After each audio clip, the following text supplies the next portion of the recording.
नमस्ते दोस्तों, मनमोहक हिंदी कहानियाँ चैनल में आप सभी का स्वागत है। आज की हमारी कहानी है करनी का फल। आपको हमारी कहानी पसंद आती है तो वीडियो को लाइक और चैनल को सब्सक्राइब जरूर कीजिएगा। सबको चाय पिलाकर मैंने छोटी प्यालियाँ ट्रे में समेट ली। घड़ी सुबह के 7 बजा रही थी। मैंने टीवी खोल दिया। समाचार देखने सारा परिवार ड्राइंग रूम में आ गया। यह तो रोज का रूटीन है। समाचार देखने के समय मैं चाकू लेकर सब्जियां काटने बैठती हूँ। पतिदेव सोफे पर आराम से बैठकर सेंटर टेबल पर आईना रख शेव करने बैठते हैं। चिंकी और पिंकी एक दूसरे को चिढ़ाती, मुँह बिचकाती, जीभ दिखाती टीवी देखती रहती हैं। भाई, आज सेकंड राउंड चाय नहीं हो रही है, इन्होंने दाढ़ी बनाते हुए पूछा। आज गुड्डी नहीं आई है। मुझे आटा गूंथना है, मसाला पीसना है, बच्चों का टिफिन, आपका खाना, नाश्ता। समझ गया सरकार। गुड्डी होती है तब तो आप कहती हैं निकम्मी है यह, सारा काम मुझे ही संभालना पड़ता है। और एक दिन नहीं आई तो बीच में ही बात रोककर उन्होंने मेरी नकल उतारी और हंसने लगे। गुड्डी अभी किशोरी है, उसे ऐसे नहीं कहूँगी तो वह काम में तेजी कैसे लाएगी। काम तो करती ही है बेचारी। मूर्ख पति मिला है उस बदनसीब को। मैंने ठंडी आह भरी। 9:30 बजते बजते घर खाली सा हो गया। बच्चे स्कूल और पतिदेव ऑफिस जा चुके थे। मैंने घर के बाकी काम समेटने शुरू किए। झाड़ू लगाना आसान था, पर पोछा लगाने में तो कमर ही जैसे टूट गई। कोई होता तो गुड्डी के घर भेजकर उसका हाल पूछवा लेती। क्या करूं, अभी तो खैर कॉलेज बंद हैं, पर जिस रफ्तार से यह नागा करने लगी है उससे तो काम नहीं चलेगा। लगता है किसी और को रखना होगा। आने दो, मैं स्वयं बात करती हूँ इस सिलसिले में, मैंने मन ही मन सोचा। शाम को गुड्डी आई। आते ही नजरें नीचे किए बंगले के पिछवाड़े जाने लगी। मेरी सास के जमाने से यह सिलसिला चला आ रहा है कि मुख्य द्वार से दाई और नौकर अंदर नहीं आते। रसोई के पीछे नल है, वहाँ साबुन तौलिया रखा रहता है। आने पर हाथ पैर साबुन से अच्छी तरह धोकर ही रसोई में घुसना होता है। गुड्डी अपनी माँ के साथ आती थी। माँ जब सोहन रिक्शे वाले के साथ भाग गई तब मैंने इसे सहारा दिया था। इसने मुझे सहारा दिया कहना मुश्किल है। 14 साल की नन्ही उम्र में बाप ने इसकी शादी कर दी। इसी टोले में अब यह अपने पति के साथ रहती है। गुड्डी, जरा इधर आना। मैंने आवाज़ दी। जी भाभी जी कहकर वह सामने आ खड़ी हो गई। मैंने उसके चेहरे पर नज़रें जमा दी। बाप रे, उसका चेहरा बुरी तरह सूजा हुआ था। आंखें लाल लाल अंगारों की तरह दहक रही थीं। नाक की कील गायब थी और उस जगह कटे का ताज़ा ताज़ा सा निशान चीख चीख कर हाल बयान कर रहा था। क्या हुआ तुझे? विनय देव ने तुझे फिर मारा है? तेरा चेहरा तो सूजकर कुआं बन गया री। मेरे शब्द डगमगा गए। इस युवती को 3 साल की छोटी उम्र से मैंने लगभग पाला ही तो है। माँ कपड़े धोती और यह रोने लगती तब मैं कभी इसे बिस्कुट देती, कभी टॉफ़ी, कभी खाली डिब्बे, क्रीम की खाली बोतलें, पुरानी कंघी जैसे बेकार पड़े घरेलू सामान देती और जरा सा पुचकारती। यह झट से मुस्कुरा देती और इसकी मासूम मुस्कान से बंगले का कोना कोना महक उठता। उन दिनों घर की मालकिन मेरी अम्मा जी थीं, इसलिए नौकर चाकर, धोबी, दूध वाला, पेपर वाला सब मुझे भाभी जी कहते। ससुराल में इससे सुंदर, सरल, भला और क्या संबोधन हो सकता है।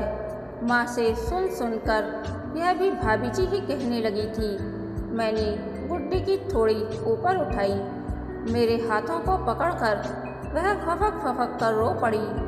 उसकी आंखों से आंसुओं की धारा बह निकली। मैंने उसे हाथ पकड़कर बिठाया, टेबल पर रखी बोतल में से एक गिलास पानी दिया और कहा, मैं तेरी माँ जैसी हूँ, मुझे अपना दुख नहीं बताएगी क्या? पानी के 4-6 घूंट पीकर वह थोड़ी शांत हुई थी। उसने नजरें नीचे किए ही कहा, वह बोलता है मैं बांझ हूँ। आज अमावस्या है ना, आज इमली चौक वाले मठ पर हंसवा की देह पर भूत आता है, उसी से झड़वाने फुकवाने ले जाना चाह रहा था। मैंने मना कर दिया। बस वह फिर रोने लगी। अरे तो चली जाती, वीणा देव का मन ही रखने के लिए। इतनी मार से तो बच जाती, नादान लड़की। कैसे चली जाती भाभी जी? हंसवा की आंखों में, उसकी बातों में गंदगी दिखाई देती है हमें। वह कई बार हमें इंद्रासन का सुख दिखाने की बात कह चुका है। मूछड़ हमें देखकर आंख मारता है और इस हरामी मर्द को वह परमात्मा का अवतार लगता है। गुड्डी गुस्से और उत्तेजना से कांप रही थी। मैंने कहा, तुमने विनय देव से हंसा की हरकतों के बारे में बातें की कभी? कौन पति ऐसा होगा जो किसी कामुक हवस के भूखे के पास अपनी बीवी को भेज देगा? मूर्ख है, जाहिल है, भेजे में भूसा भरा हुआ है उसके। कहता है ओझा की आंखों में भूत प्रेत बसते हैं, तो उनमें झांकती क्यों है री छिनाल? उसकी इसी गाली पर हमने कहा, तू जान ले ले, पर बच चलने का दोष मत लगा हमारे चरित्र पर। बस इसी बात पर लात घूंसों से टूट पड़ा वह हमारे ऊपर। मुंह पर मारता रहा और चिल्लाता रहा, तू जवान चलाती है साली। गुड्डी अपने पति की दी गालियों को एक सांस में दोहरा गई और उसके बाद फिर वही लावा जो भीतर कैद था आंसुओं के रूप में बाहर आने लगा। और कोई रास्ता न देख मैंने कहा, ए गुड्डी, ए गुड़िया, तू रोती क्यों है री? भाभी जी को चाय नहीं पिलाएगी क्या? जैसे नींद से जाग गई गुड्डी, उसने मेरी ओर देखकर कहा, अभी तुरंत हाजिर करती हूँ। आप हमें अभी भी बच्चा समझती हैं। गुड्डी गुड़िया कहकर तो आप बचपन में हमें चुप कराती थी, कहती हुई 20 साल की युवती जिसके रग रग से यौवन, सरलता, सरसता, प्राकृतिक अनुपम सौंदर्य झलक रहा था, अंदर चली गई। रात में इनसे गुड्डी का जिक्र किया, उसकी सारी परेशानियां बयान की। सुनकर ये उदास हो गए और थोड़ी देर चुप रहने के बाद बोले, विनय देव पागल हो गया है क्या? उसे कल दोपहर में किसी बहाने बुलाना, मैं बात करूँगा उससे। गुड्डी इस घर के सदस्य की तरह है। जब इस मोहल्ले में मेरे दादाजी ने यह बंगला बनवाया था, तब गांव से ही इसके दादा दादी को ले आए थे। दादी बताती थी कि इसका खानदान पूरे इलाके में अपने चरित्र की उज्ज्वलता के लिए वफादार, ईमानदार की उपाधि से संबोधित किया जाता था। यह लड़की कष्ट सही, यह तो पुरखों का अपमान है। विनय देव अर्थ का अनर्थ समझ लेगा तो मैंने आशंका जताई, उसके बाप का राज है क्या? बिना डॉक्टरी जांच कराए उसने इसे बांझ घोषित कर दिया है। तुम इसे लेकर अपनी सहेली डॉक्टर के पास चली जाना ताकि सच्चाई मालूम हो सके। उनके सुझाव पर जो भी उचित होगा दवा या ऑपरेशन हम करवाएंगे। इसे यूँ ही नहीं छोड़ सकते ना। दूसरे दिन अचानक गांव से श्यामू लौट आया। वह हर साल 2 माह की छुट्टी लेकर गांव जाता है, धान रोपाता है, गेहूं तैयार कर घर में रखाता है। आते समय मालदा आम की 2 बोरियां ठेले पर ले आता है। मैंने खुश होकर कहा, श्यामू 8 दिन पहले आ गए तुम, बरसात समय पर हो गई, आपके खेतों में धान रोपाई हो गई, आम बेच दिया, काम खत्म हो गया। तो अम्मा ने कहा, चला जा, यहाँ बुधनी तो है ही, उसके बच्चे भी आ गए हैं, खूब चहल पहल है। तेरी बीवी कैसी है? मैंने पूछा। अच्छी है भाभी जी, उसे फिर लड़का हुआ है, कहकर श्यामू शर्मा गया। अरे लड्डू बांटने की जगह शर्मा रहे हो तुम।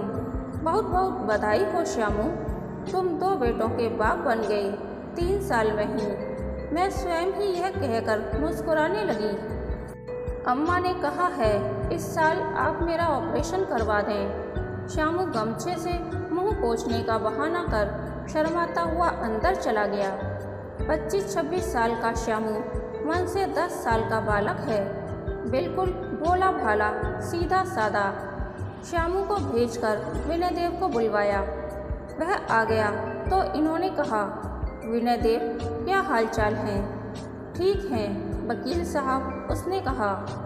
आजकल आते जाते नहीं हो, क्या बात है? उन्होंने कहा। श्यामू की तरह बेटों का बाप हूँ क्या जो खुशियाँ मनाता फिरूं? उसने कहा। तुम्हारी और गुड्डी की अभी उम्र ही क्या है? प्रेम और शांति से रहो, इसी में गृहस्थी का सुख है। जब मन सुखी होगा तभी तो माँ बाप बनता है कोई। धीरज रखो, वह छिनाल बाँझ है, उस पर नखरा यह कि ओझा हंसा के पास नहीं जाती। उसने कहा। गालियाँ क्यों दे रहे हो? वह तुम्हारी पत्नी है। अपनी पत्नी की इज्जत तुम स्वयं नहीं करोगे तो दूसरे कैसे करेंगे? बच्चा चाहिए तो डॉक्टर के पास जाओ, ओझा क्या करेगा? हंसा तो 1 नंबर का गंजेड़ी है, कल तक स्मगलरों का मुखबिर था, आज ओझा कैसे हो गया? यह हमारा घरेलू मामला है, इसमें आप बड़े लोग न बोलें तो ही ठीक है। ओझा को हम मानते हैं बस। ठीक है, तुम उसे चाहे जो मानो, परंतु गुड्डी मेरी बहन जैसी है, उस पर इस तरह हाथ लात मत उठाया करो। क्या कर लेंगे आप? वह मेरी बीवी है कि आपकी बहन जैसी? मैं सब समझता हूँ, आप चाहते ही नहीं कि गुड्डी को औलाद हो। आपके बर्तन कौन घिसेगा इतने चाव से? वह जाने लगा। पागल मत बनो, दुनिया में कानून भी कोई चीज़ है या नहीं? जिस दिन हवालात पहुँच जाओगे सारी अकड़ निकल जाएगी, समझे? गुड्डी पर हाथ उठाने से पहले 1000 बार सोच लेना। जाओ, दफ़ा हो जाओ। इनके स्वर में क्रोध साफ झलक रहा था। श्यामू पर घर द्वार रसोई छोड़कर मैं गुड्डी को लेकर शहर में डॉक्टर के पास आ गई। डॉक्टर सुनीता जी क्लिनिक में ही मिल गईं। सारी बात जानने पूछने के बाद उन्होंने गुड्डी की जांच की, कुछ टेस्ट कराई और मेरे पास आकर बैठते हुए बोली, सीता दीदी आप बेफिक्र रहें, इस लड़की में कोई कमी नहीं है। टेस्ट की रिपोर्ट भी कल तक आ जाएगी। वैसे इसका पति भी टेस्ट करवा लेता तो इलाज में सुविधा होती। वह नहीं आएगा, मैंने कहा। सुनीता ने हंसकर कहा, गुड्डी समझा कर प्यार से कहेगी तो मान जाएगा, क्यों गुड्डी? सुनीता के साथ हम दोनों भी हंसने लगे। थोड़ी देर इधर उधर की बात करके हम दोनों वापस आ गए। कुछ दिनों तक विनय देव शांत रहा। शांत क्या बल्कि मुंह फुलाए रहा। गुड्डी रोज उसका किस्सा सुनाती और खूब खिलखिलाती। श्यामू सुनीता के यहाँ से रिपोर्ट ले आया था। गुड्डी ने जब विनय देव से कहा, हम में कोई खराबी नहीं है, हम तुम जिस दिन चाहेंगे बच्चा होगा, पर तुम एक बार डॉक्टरनी के पति से दिखा लेते तो। कहना क्या चाहती है तू? मैं नामर्द हूँ? बोल, मैं नपुंसक हूँ? वह चिल्लाने लगा। चिल्लाओ मत, हम में खराबी नहीं है, तुम में खराबी नहीं है, तो इंतज़ार करो, ओझा गुड़ी का चक्कर छोड़ो। गुड्डी ने कहा। रात में विनय देव हंसा को बुला लाया।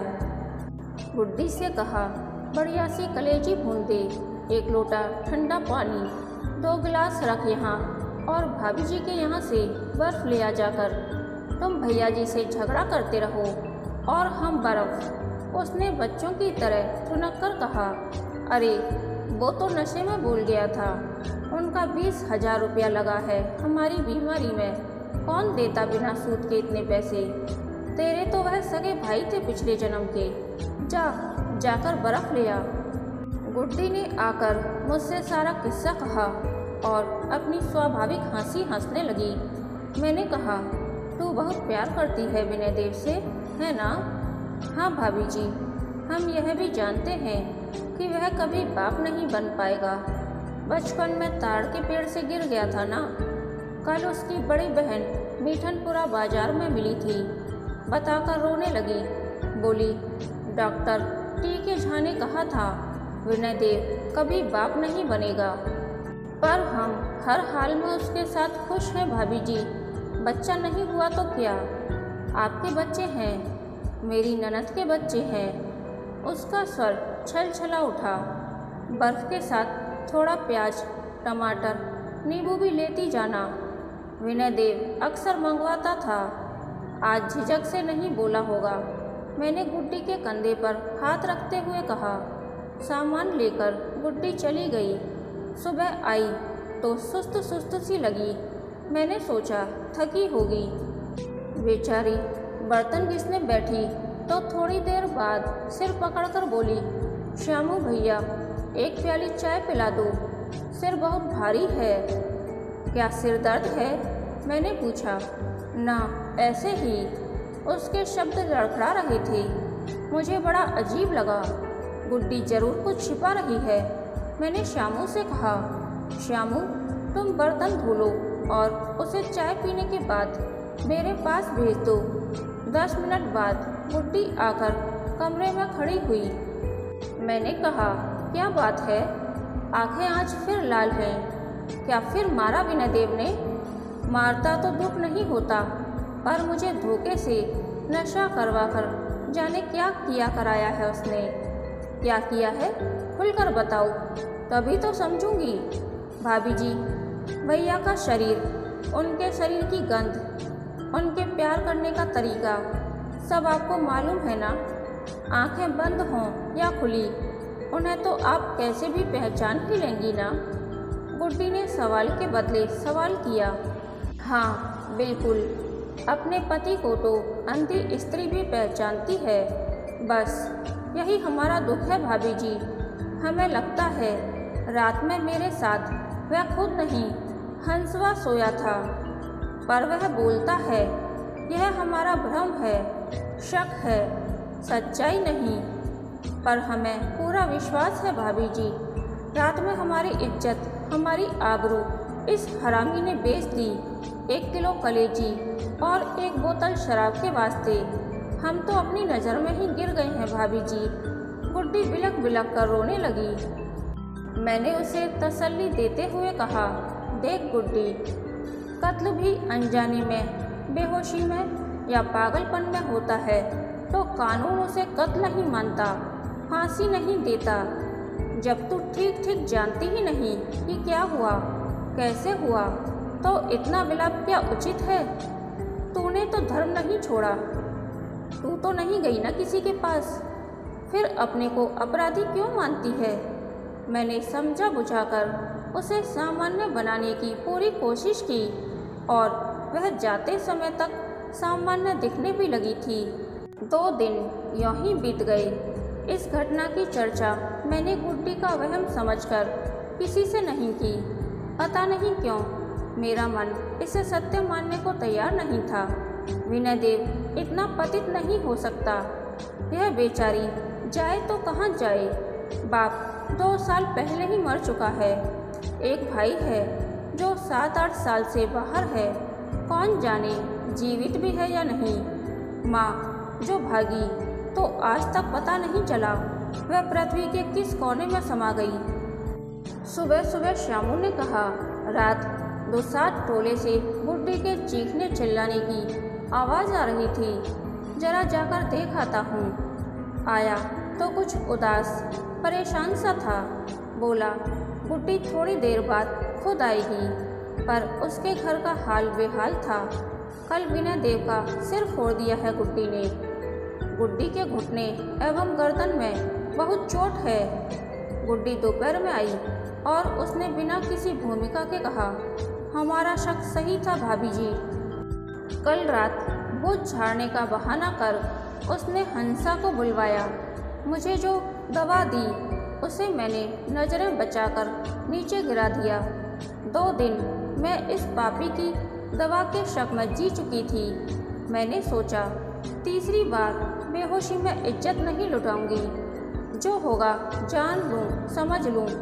इसने हंसा से कहा, हम पर लगा कलंक धो दे यार, बस एक बच्चा पैदा कर दे ताकि मैं भी मर्द बनकर जी सकूं। मुझे गुस्सा आया। मैंने उसके सिर पर बेलन दे मारा। उसने भी मुझे खूब मारा होता, मगर हंसा ने कहा, औरत को मारकर मर्द नहीं बना जाता। बस हमने भी ठान ली और कहा, हंसा तुझ में हिम्मत है तो आ, मुझे लेकर कहीं भाग चल, गृहस्थी बसाकर लौटेंगे। फिर वह बिना बोले चला गया। मुझे लगा गुड्डी गुस्से में बोल रही है, पर वह सही थी। दूसरे दिन विनय देव रोता हुआ आकर इनके पैरों में गिर गया। मालिक, गुड्डी को हमने ही गलत रास्ता दिखा दिया। वह हंसवा के साथ भाग गई जेवर कपड़ा लेकर। मैं तो पछता रहा हूँ। इन्होंने ठंडी सांस लेकर कहा, पछतावे का भी एक समय होता है, अब क्या लाभ। किसी ने ठीक ही कहा है, अब पछताए होत क्या जब चिड़िया चुग गई खेत। किसी भी काम को करने से पहले उसके अंजाम के बारे में ज़रूर सोच लेना चाहिए। कहानी के अंत तक बने रहने के लिए धन्यवाद। यह कहानी आपको कैसी लगी प्लीज़ कमेंट करके बताइए।